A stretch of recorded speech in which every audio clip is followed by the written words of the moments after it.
croyais presque dans la fureur des couloirs, quand le fer reculait sous les torches levées. Le peuple tenait bon, qu'allant dire en avant, et nos mains, pour la première fois, ne tremblaient plus. Mais la citadelle gronde comme un ventre de braise, et l'air devient plus sec, plus lourd à respirer. Un silence coupe net la mêlée, sans phrase, comme si le monde attendait de se briser.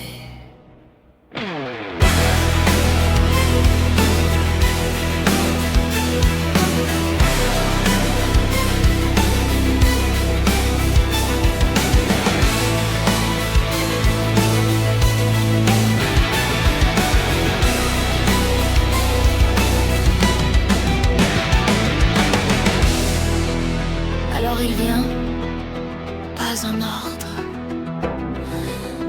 pas un soldat. Kharzun descend lui-même et la pierre se rétracte. Sa couronne de cendres brûle comme un astre noir, et son regard n'a plus ni doute, ni histoire. Il jette le dernier reste d'homme comme une peau, et la rage prend tout son frein, sans visage. La flamme engloutit le tort, le rend nouveau, un démon de fournaise, de griffes et d'orage. Plus de voix pour convaincre, plus d'yeux pour hésiter. Seulement la faim, la fureur, la cendre et le feu. Et sa présence seule suffit à nous plier, comme si l'espoir n'avait jamais eu lieu.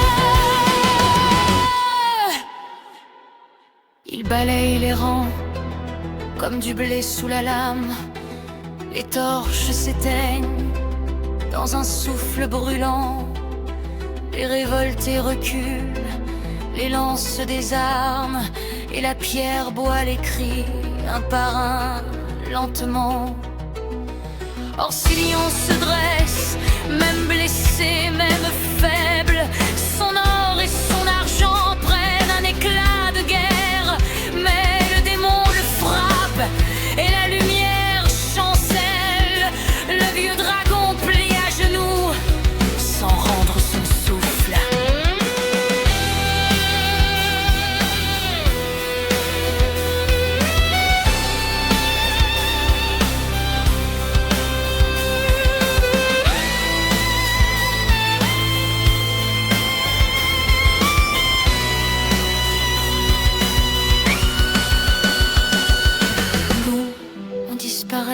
Entre les angles et la fumée, trop petit pour sa main, trop vif pour sa colère.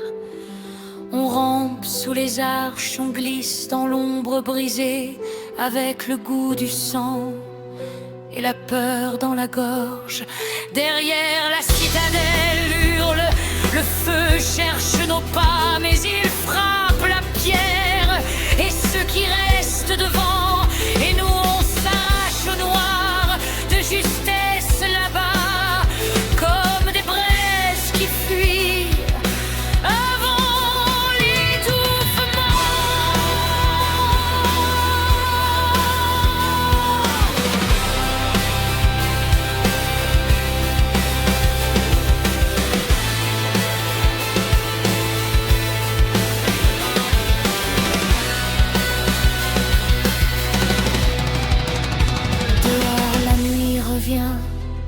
Plus froide que la veille, et notre souffle tremble, sans savoir où se poser. On entend encore la flamme qui appelle, et le nom de Kharzun qui refuse de se taire. On a sauvé nos vies, mais pas la paix.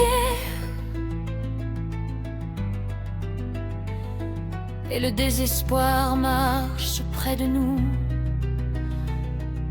comme une ombre connais le chemin.